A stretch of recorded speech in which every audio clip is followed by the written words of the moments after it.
God bless the daylight, the shimmering hours of sunshine, remembering when you were mine in a still suburban town. When every Thursday I'd brave those mountain passes, and you'd skip your early classes, and we'd let our bodies work.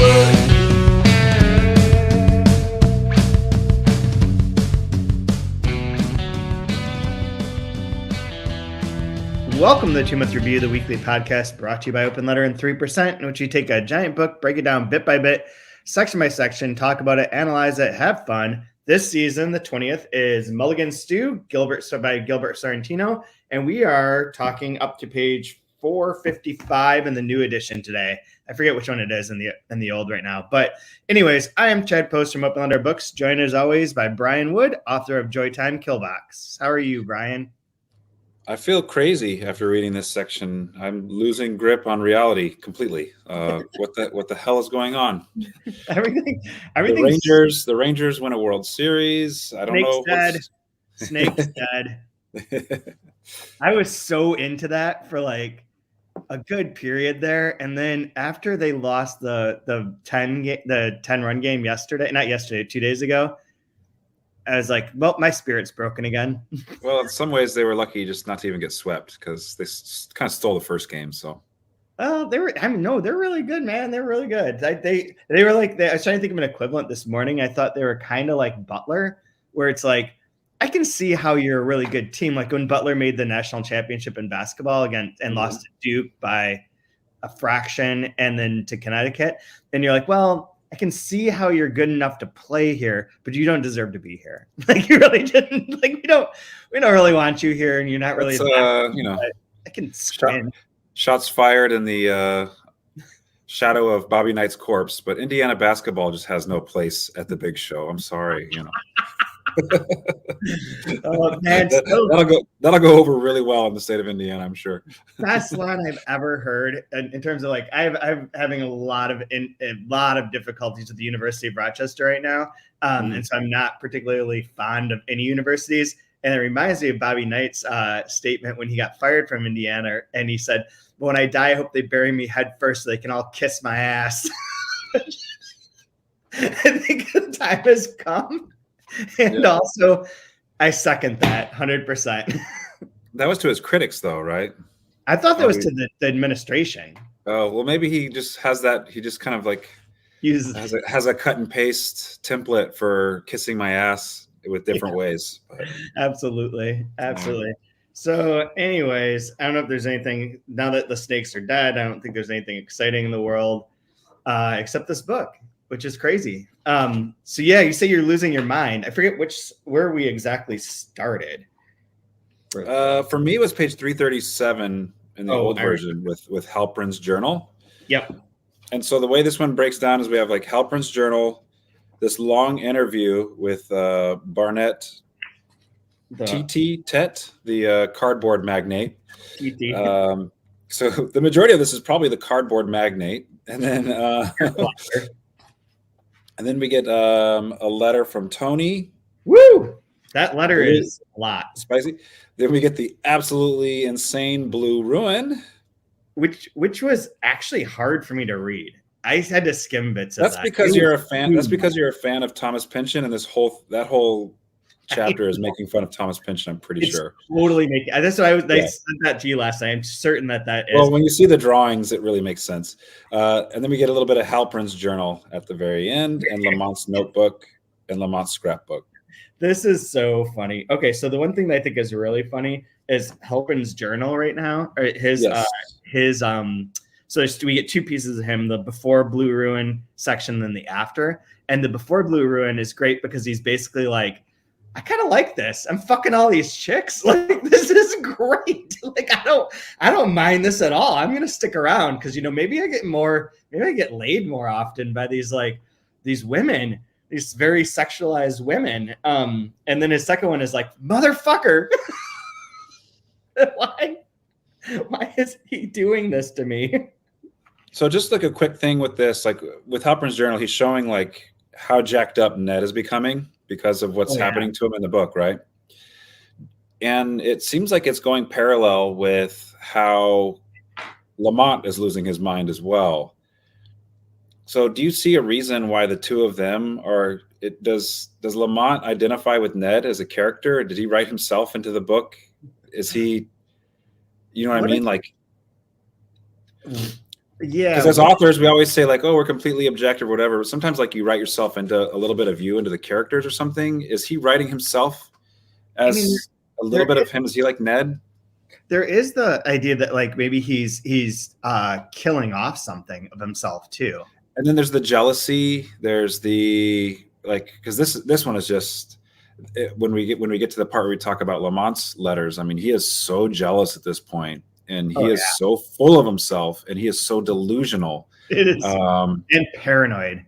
Yeah, and then I see Ned with the way Halpern's describing Ned is somewhat similar with like just like moving around, disappearing, reappearing. Like, what is wrong with this dude? Like, he's off the farm. Like, I think another parallel then too is that Lamont's losing control of everything. Like, he's losing control of his speech, and that's part of like he's representing part of the reason Ned's going crazy is that Lamont's not writing him anymore. Yeah. Lamont has him like, and I mean maybe there's another way of looking at that kind of knotted section. So in Blue Ruin, Ned is incoherent and can't like. He just like slouches in his chair and is like, la, la, la.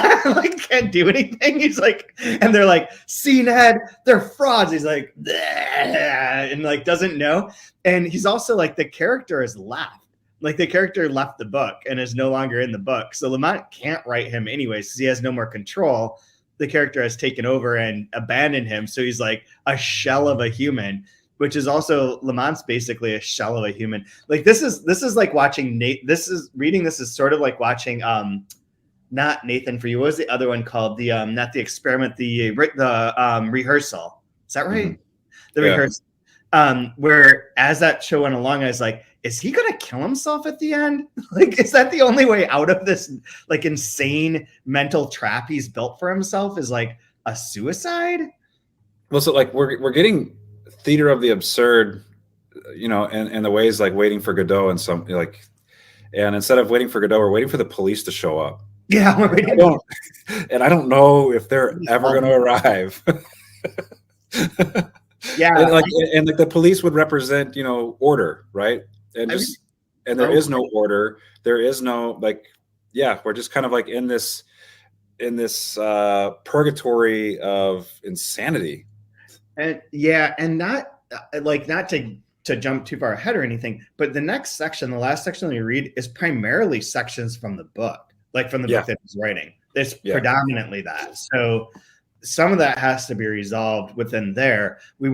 I don't know how much resolution we'll get to his outside interactions, like with the sister or the professor, or is it Joanne, the woman that he's in love with, was in love with, is like a fetish object of his. But I don't think there's gonna be a lot of resolution there, but like how the police or how order gets restored or whatever. I mean, we talked about this, sorry, it's very jumping all over the place, but we talked about this during the 2666 one of like what the function of a mystery novel is or detective novel that Butor wrote about in Passing Time, and that how there's like a contract, essentially I'm paraphrasing here and inventing some parts, but there's a contract between the writer and the reader in which the murder or the crime takes place, which breaks order, and then the detective or whomever has to restore order at the end. So if this is your postmodern mystery, the whole book is kind of following that structure. It has been broken. Lamont's been broken. There is a murder. The order has been broken, and now everything's chaotic and jumbled until someone can put it all back together or not. It sounds like a very Pynchon book, you know? It could end it. The interesting thing with that too is like, I don't have a lot of hard, fast rules with writing, but like one of them is like no prologues. Like start the story. Don't start the story before the story. Just start the story. Except in a detective novel, because the crime has to take place outside of time. So that we like that's the one way you can get away with the prologue is in a detective novel, right? Because you know, if you want to have it be, you know, first person, you have to have the crime take place outside of their purview, so that we as the reader can have the knowledge and then follow him along to put it together. Yeah, and not always, but there are a lot. Not always, but like that's kind of like the exception of when you can, maybe a prologue makes sense. I want to go back to the beginning. Do we have a prologue in this? Yeah, we have all the rejection letters. Yeah, right. That's our prologue.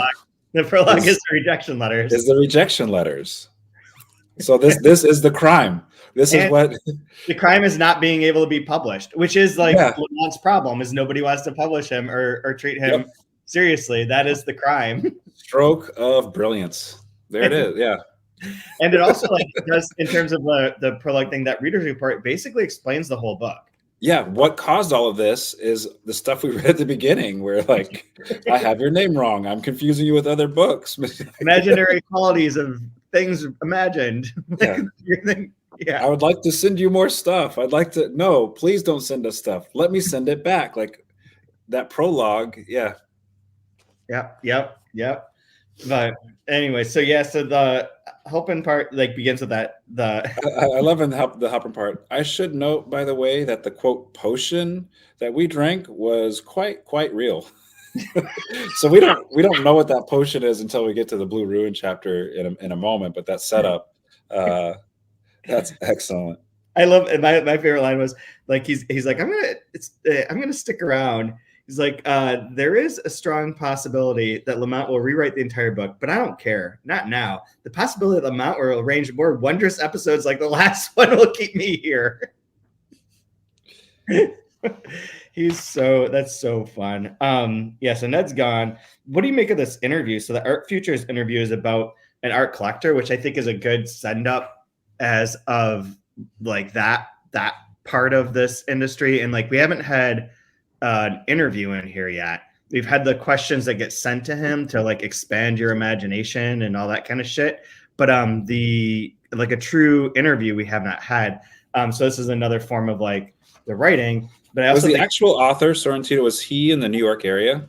New York City area. I might be a bit wrong, but I think he's in New York while he writes this. But he moves to Stanford at some point nearish around the same time. That works too. But he lived in New York for a long time. But whether it's the Bay Area or whether it's New York, it's full of some very wealthy people that want to be patrons of the arts. Oh yeah. And I took this as, so far, like he's just lambasted every facet of publishing and books, whether it's reviewers, whether it's professors, writers, editors, agents, readers. And so now what we're getting is the, Sarah Jessica Parker, where it's like, I've got some money and I'm a supporter of the arts. And then the way they talk about it with like so much authority, and you're like, this is all nonsense. Like you don't know anything about art. You don't know anything about creating art. You're just like this weird consumer collector that's just you made your money with cardboard. Like, I know, it's like it's so funny because it's also like a weird Lost uses a cardboard joke as well. So I keep thinking of that, where like one of the characters worked at a cardboard company that someone else owned. But the other thing about it is that within the visual arts, like the value of the art depends on the curator collecting it. Like it's not like the art, like you can say like, I painted this painting is worth like $10,000, but it only is when some asshole like this decides that it's worth getting, and then all of a sudden it's worth this, and like these things are worth that amount then. And for we're not talking about like classic painters or whatever, you're talking about new stuff, and this guy's just like willy-nilly like I'll buy the whole He sounds like Texas, even though are they the invisible hand that's like but like just with the first question and answer here. First of all, are we gonna go with Teet for his name? How do we? I like TT. I think that sounds funny. I don't know. First of all, Mr. TT, exactly how did you make the money that has enabled you to become America's most famous collector and all-around patron of the arts? There is no point in this after all. Let's just say that I am known as King Corrugated, and let it go, right? Even a scarecrow has dignity. So you even read it with like a Texas sort of accent. Yeah. There's something about it that has that vibe, like an oil baron sort of vibe. But yeah, one of the things about this is that a lot of these people, Bert Kahane, Lewis Henry. These are all people from Imaginary Qualities of Actual Things as well. So they're all back. I love that there is a reference to Crocodile Tears. The new title of the book is in the middle of here. Where, like, I don't even know. It doesn't matter what the quote is, but he's like, then Kuth shedding these crocodile tears for which the West Germans have long applauded him. So that pops up. And then there's a lot of blueness. There's a lot of blues mentioned in here too, as we come to the crescendo, which, you know, I don't know if we've said this specifically, but I think that that's making fun of gas and On Being Blue, which I believe would have been out by this time as well. And is like a whole philosophical type essay on the color blue in prose and what it means and how it's used and all that kind of stuff. And this is running through the gambit in some of those ways, but I think it's also a little bit mocking because we've like gas is amazing in my opinion and, you know, just absolutely wonderful. But I know that Sorrentino had like a jab at him in one of these letters as being one of the like professor writers that, you know, get all their stuff taken seriously because they're professors and not necessarily because of the work itself, which I think really frustrated him. So like at this point, I feel like Sorrentino and Lamont aren't, I mean, obviously Lamont's madness and like, and, you know, like stupid in very many ways. And Sorrentino's a genius, but there is like some parallel of like not being able to get things published, not being able to like, you know, there's a struggle going on. Being underappreciated, your genius not being, You're not getting those sweet sinecures until he does at Stanford. But I even believe that was like a trial to make that happen. Yeah. And I'm noticing too, I don't know what it really means. And maybe someone else reading along with this will have a better kind of hypothesis on this. But we have basically two colors in this book, red and blue. Yeah. There's all the red. There's all the color of red in all these different titles. And then obviously in his own book, everything is blue, blue, blue, blue, blue, blue. Yeah. And it was guinea red at the beginning, but then switched to crocodile tears. Just like, and it keeps like popping up in like kind of strange, interesting ways that I wouldn't expect. Right. Like during this interview, there's like right next to each other, there's two kind of allusions to that. Generally speaking, do you feel that poetry has affinities with the arts of painting and sculpture? I am as sure of this as I am of the sores of life, and that the sun reveals the color of the garbage. I am not one of those who will not let the ocean lave him. So, like, even between like sun and ocean, you get kind of the ideas of reds and blues, even right there. Yeah. Or even on the next page, didn't his wife do the cover for Lobster Lays? So that's a weird name for a book, but when you think of a lobster, it's going to be red. So like all these books are like Guinea red, red swan, this, you know. Yeah. What was the even like a purplish color of red of the something rayon violet or, you know. Violet. Yeah. Yeah. You know, in between. With blue and red right in between. So there's something weird going on with reds and blues throughout this piece as well. That feels like a Fitzgerald reference too, with his like lights at the end of the green. Yeah. I love. There's so many lines within this little interview that standing by themselves are so weird, and fun to read. Like, what do you feel about cubism? By the way, I don't understand it. Life is a juice. Life is a juice. Okay, I love Kafka. A little too Jewish for my taste. I want an oval world. Yeah. I would as soon underpay a woman as a man. That's where my heart is. And then there's one that's my line of the week. I'm not gonna now I see why you want him to be Texan. You want this like yeehaw kind of like that, right? Sure. Like and I don't know. I mean, this is painting with the broad brush, but there's that kind of vibe of like someone coming from the South, anyways, to having made money, becoming an art collector, and like proving their worth in that way. There's some bit of that too, of like, do you know what you're doing? He's like, no way, but I got money. Like, it doesn't matter. Like, I'm sophisticated now. Look at me. Now I own stuff. Yeah. There's a little bit of that like shooting from the hip vibe going on here. Yeah, it's very funny. If we read between the lines, what's going on with his wife the whole time this interview is happening? She's doing the gardener or whomever it is. Your wife is gone. Yep. She does that sometimes, you know. Yep, no big deal. My helpmate in the faithful shrieve of a romp is nothing more or less than a throw of joy. So like, yeah, it's like as this interview is taking place, and they made their money in this kind of like strange, preposterous way. It sounds like a cardboard magnate, and then speaking with such authority on art when it's all nonsense. And then meanwhile, as you're like taking on all this shine, like your personal relationships are in, you have no control over your actual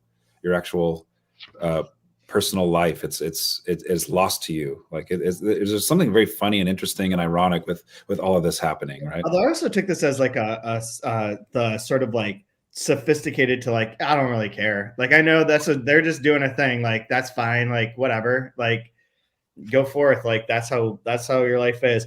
And that gets sort of contrasted with then his letter with to Joanne, where he's like super lost his shit and is both like aggressively, like, not really berating her, but like so upset that she married Vance Whitestone, the critic who wrote the intro to Red Swan, who clearly he's an editor and hates Lamont and blah, blah, blah, blah.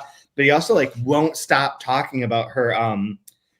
What does he refer to it as? But her lingerie, her corset, and won't stop talking about it and is obsessed with it. And he's like, will you send it? Can I chew it? Like he's like way too into it. And it's like the opposite of this rich art guy who's just like, God, they're just throw of joy.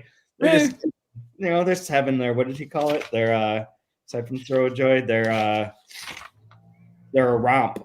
They're a romp. But this, I love like how far Lamont has gone in this. He's like, my sister Sheila, whom of course know, has been poisoned against me by her husband, a rotten, filthy, fucking hack motherfucker, son of a bitch, bastard prick, Dermot Trellis, a man with the mind of a daily book reviewer. Like, that is so fucking sharp. So we're past. You want to move on past the interview and move to the letter now? This letter to Joanne. You did miss the one. There's a good Ulysses reference in here in that interview that you'd like, and then a Ty Cobb reference as well. I am the Ty Cobb of the big board.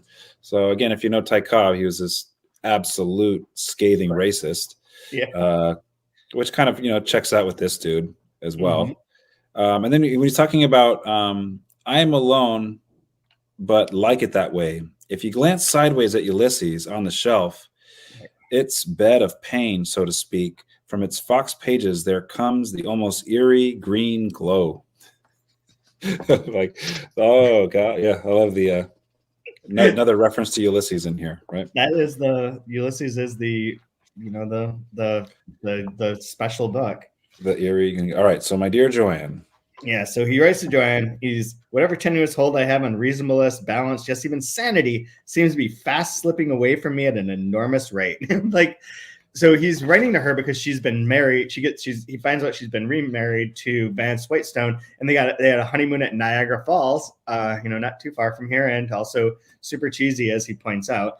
But then he's like pissed that she's married to Vance Whitestone, and like pissed at his sister and pissed at everyone. But then he cannot stop talking about her corset. Like, cannot stop.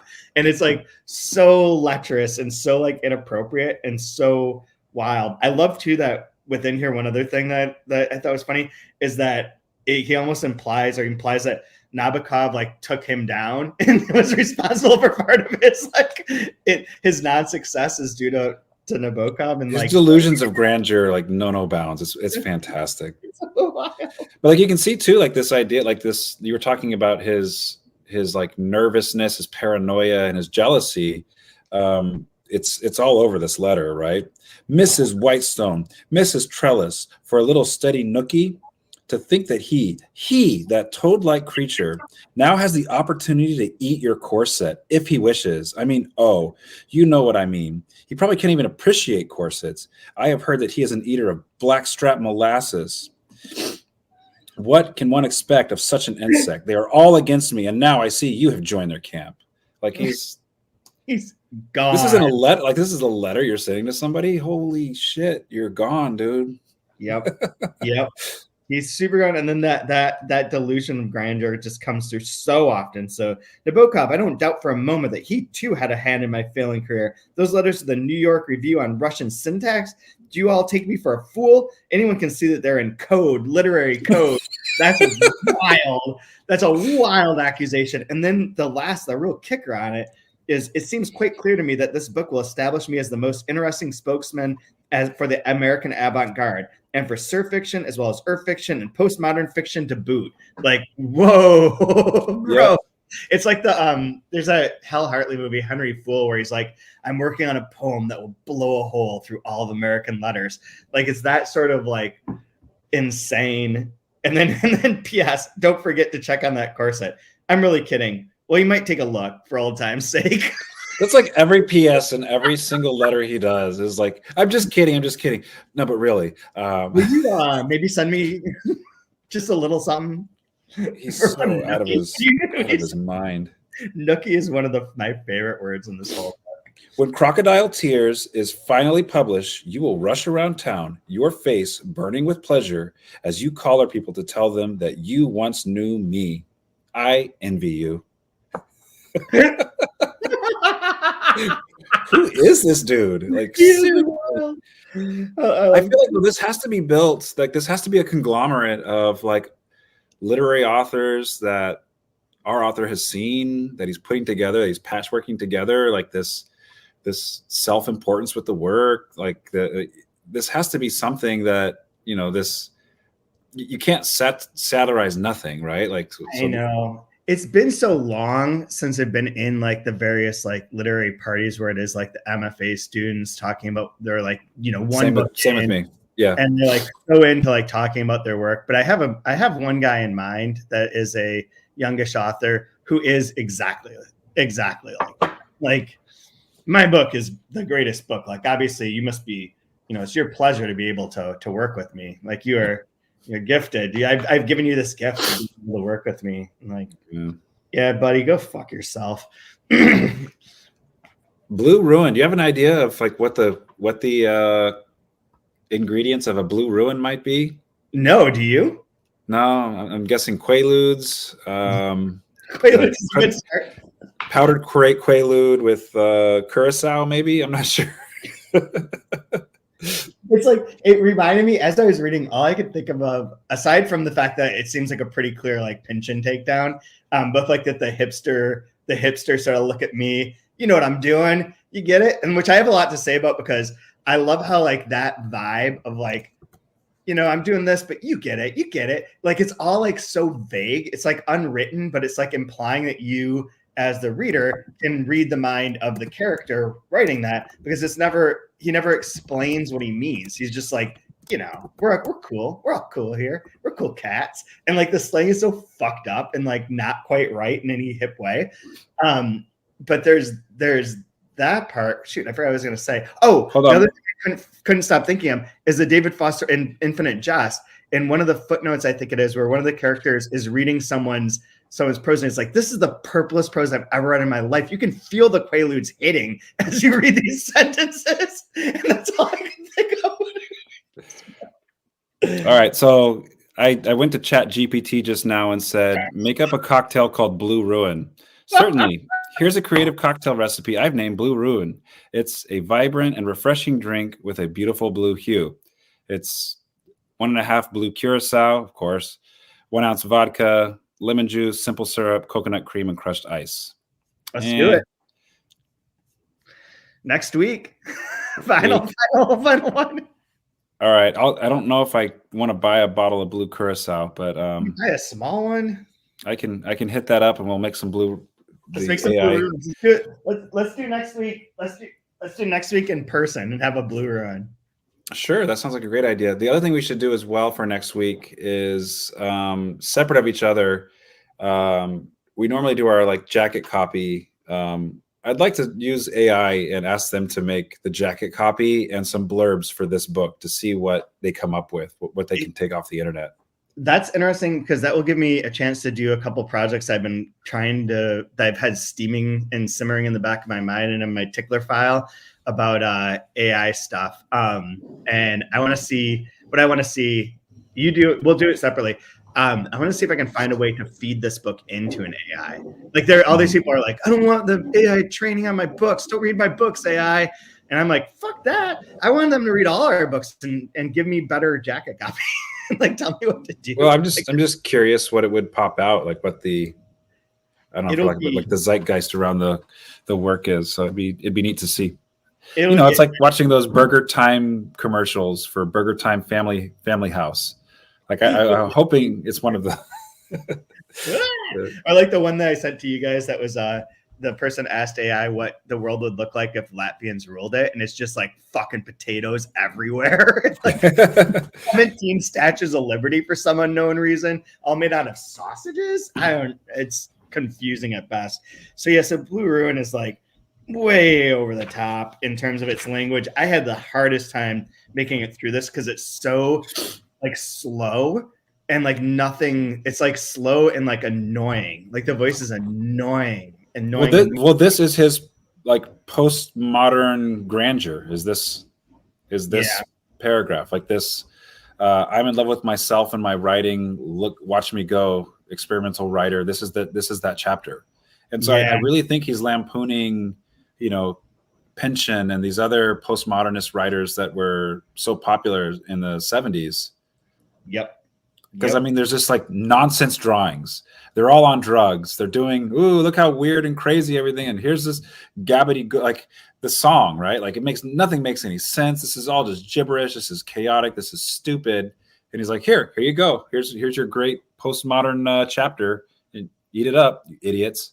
Yep. I feel like that's what we were served with this Blue Ruin. There's a lot of fun to get into with this. Just to frame it in case anyone didn't or anyone needs. So the plot point is that Daisy and Halpern are going to, upset the apple cart by taking Ned to the club zap. And while Coriendo and Delamon do their like magic mind reading bullshit trickery, they're going to expose them as frauds. And that way Ned will come to his senses and be saved. And Daisy and Halpern are like, it wasn't too bad. Like, getting all fucky with the two of them, but like let's make this happen. And they get increasingly wasted and are made fools of as they try and point out the fraudulency, and it doesn't work. And meanwhile, the way that they do all their tricks is by drawing these insane, weird, meaningless drawings that all sometimes look very sexual, other times look very like strange, like or relate to like what the trick is going to be in some degree, but like mostly they're just nonsense. They look like the grids of wires that you'd connect in one of those like connector kits when you're a kid. And it's kind of like Crying of Lot 49-ish in some ways, like line drawings, right? Yeah, they're line drawings, but like not consistent in any way. No. They're just absolute nonsense.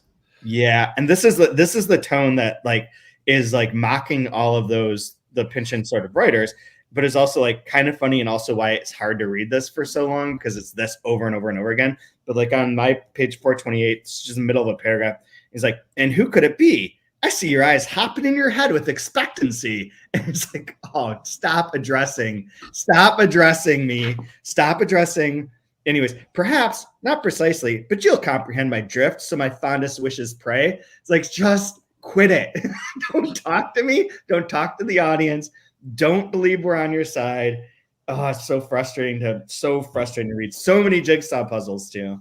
I love Sorrentino's commitment to bad dialogue that Tony Lamont writes. I mean, and this one just gets worse and worse and worse.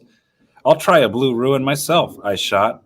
I too, my good fellow. Daisy followed hard on. So he shots and she follows. That's the.